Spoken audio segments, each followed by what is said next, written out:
So, what exactly is a financial bubble? I mean, we hear that term thrown around all the time, but it can feel kind of abstract, right? Well, today we're going to break it all down with a super simple story. It's a story about greed, fear, and, you guessed it, bananas. Let's get into it. Yep, it all kicks off with just one single, totally ordinary banana. But trust me, this is no ordinary banana. It's about to make some monkeys ridiculously rich. We're talking about the kind of wealth that gets the entire jungle buzzing. But, and this is a big but, for every monkey who strikes it rich, there are others who get, well, ruined. And this story, oh, it's a huge cautionary tale. Okay, so to really get how this whole mania got started, we gotta rewind a bit. We need to see what the world looked like before things went crazy. Back to a simpler time when a banana was just a banana. In this world, a monkey buys a banana. It costs one leaf. The monkey eats the banana. Simple, right? Life is good. This is what you'd call intrinsic value. The banana is worth something because you can actually use it. You can eat it. The deal is simple. Everyone's happy. But then, things started to get complicated. And here's the crazy part. The change had nothing to do with the banana itself. Nope.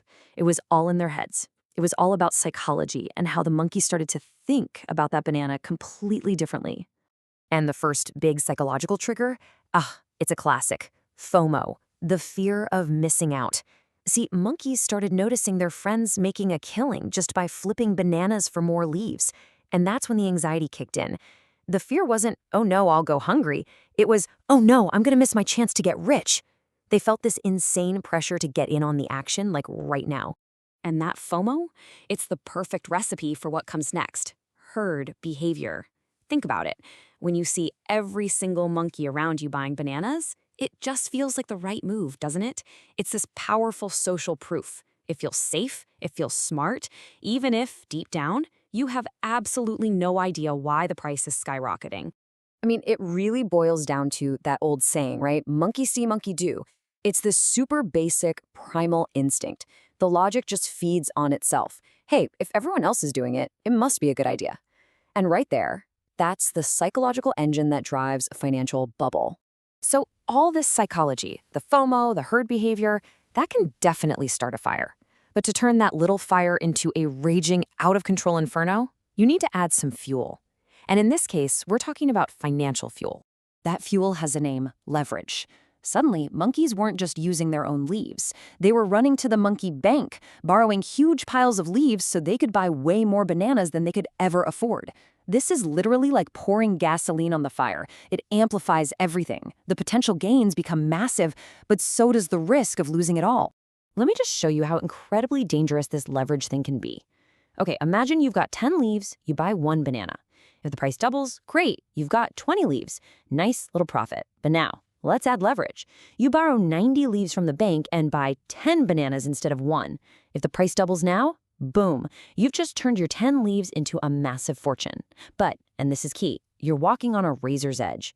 If that price drops even a tiny bit, you don't just lose your 10 leaves. You're now massively in debt to the bank. You're completely wiped out. So now you've got this perfect storm, right? You've got FOMO, you've got herd behavior, and now you've got tons of borrowed money. And it all kicks off this insane, frantic cycle. It starts with monkeys buying bananas, and all that buying, of course, sends the price shooting up. And when other monkeys see those prices climbing, well, their FOMO goes into overdrive, and even more of them dive in, totally desperate not to be the last one to the party. Which, you guessed it, pushes the price up even higher and faster still. It becomes this totally self-feeding frenzy. Welcome to the mania phase. And this whole situation, this is what we're talking about. This is the definition of a financial bubble. It's when the price of something gets completely, utterly disconnected from what it's actually worth. Think back. A banana is for eating, right? That's its real value. But at this point, nobody is eating bananas. They've just become poker chips, passed from one monkey to the next, each time for a higher and higher price. But here's the thing about a market that's totally lost touch with reality. It can't last forever. What goes up that fast, well, it has to come down eventually. And this bubble, it is just about to pop. So get this, at the absolute peak of the madness, a single banana, the same one that started at one leaf, now costs 100 leaves. It's completely absurd. And then a few of the smarter monkeys start to have this little thought in the back of their minds. wait a second, I'm kind of hungry, but we're not supposed to eat these? And also, don't these things just grow on trees? They're not exactly rare. And that one little seed of doubt, that's all it takes. A couple of monkeys decide to sell and lock in their profits. The price dips just a little bit, but that small dip forces the monkeys who borrowed money, the leveraged ones, to sell too. And then, pure panic. The same herd that stampeded to buy is now in a stampede to sell. It's a mad dash for the exits. And the price? It completely collapses. It goes from 100 leaves all the way back down, even lower than where it started. So, in the end, who actually wins? Well, it's a tiny, tiny group. The monkeys who got in really early and, this is the most important part, got out before it all came crashing down.